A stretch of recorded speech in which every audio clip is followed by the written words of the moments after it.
It's proving difficult to find a jury in the trial for Ahmaud Arbery's killing.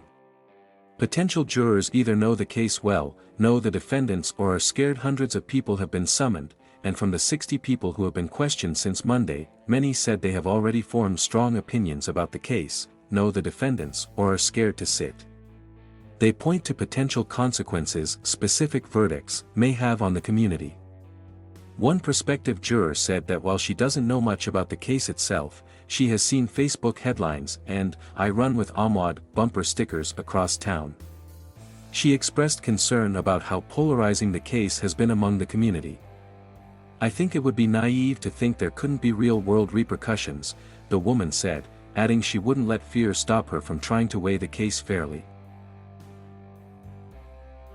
Those picked will be tasked with deciding whether Gregory McMichael, his son Travis McMichael, and their neighbor, William "Roddy" Bryan Jr., are guilty of malice and felony murder. The defendants, who have pleaded not guilty, also face charges of aggravated assault, false imprisonment, and criminal attempt to commit false imprisonment. Arbery, a 25-year-old black man who was out for a jog in Brunswick, Georgia, was shot and killed on February 23, 2020. The McMichaels said they were conducting a citizen's arrest on Arbery, who they suspected of burglary, and that Travis McMichael shot him with a shotgun in self-defense. Bryan, who recorded the video, allegedly hit Arbery with his truck after he joined the McMichaels in chasing Arbery. After the shooting, the three men were allowed to leave the scene and weren't arrested until the video of the incident was made public more than 2 months later, sparking outrage and nationwide demonstrations against racial injustice. "Nobody deserves to be gunned down depending on the situation," one prospective juror said during questioning, adding he has watched the video in the case and is nervous. "My opinion is Ahmaud was murdered." Asked whether he would consider evidence presented in court, the man said he would if it was legitimate evidence and added he would try his best to be fair and impartial. "But, I mean, based on the video, Ahmaud was unarmed and the other two were not.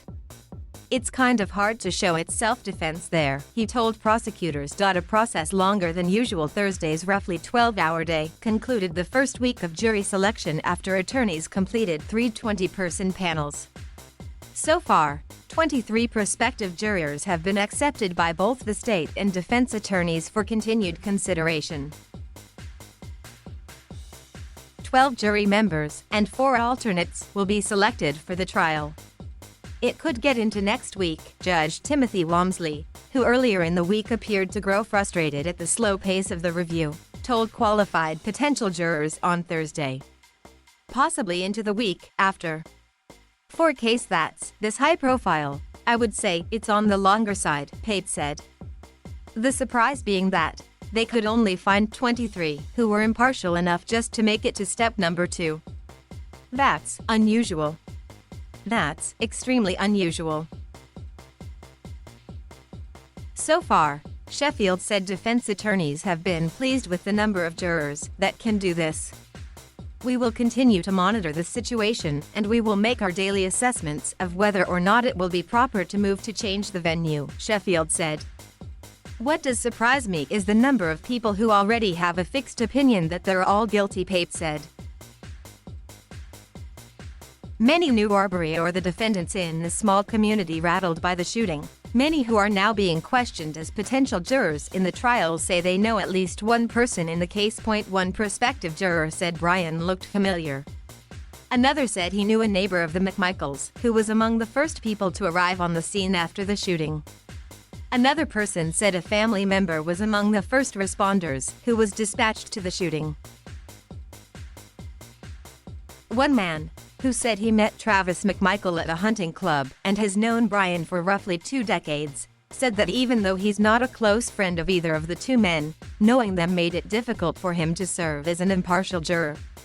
"Just knowing somebody, yes, it would," the man said. Others are familiar with Arbery's family, with Sheffield noting on the 3rd day of jury selection that a potential juror appeared to give a thumbs up and a nod to the Arbery family on their way out of the courtroom.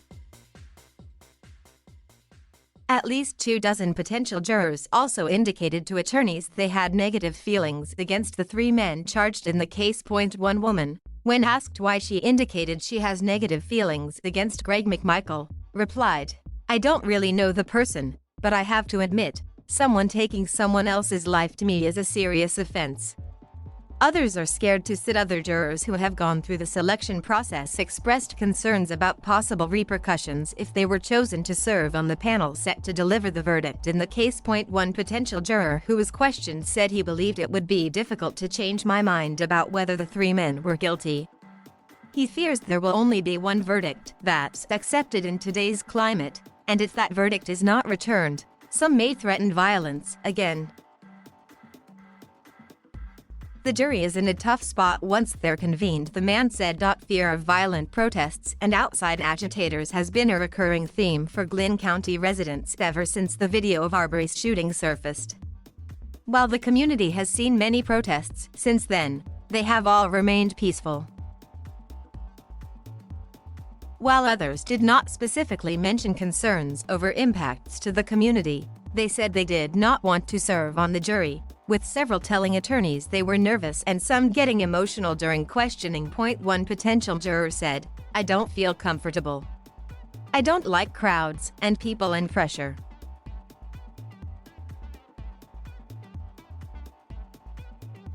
Thank you for watching. Please subscribe,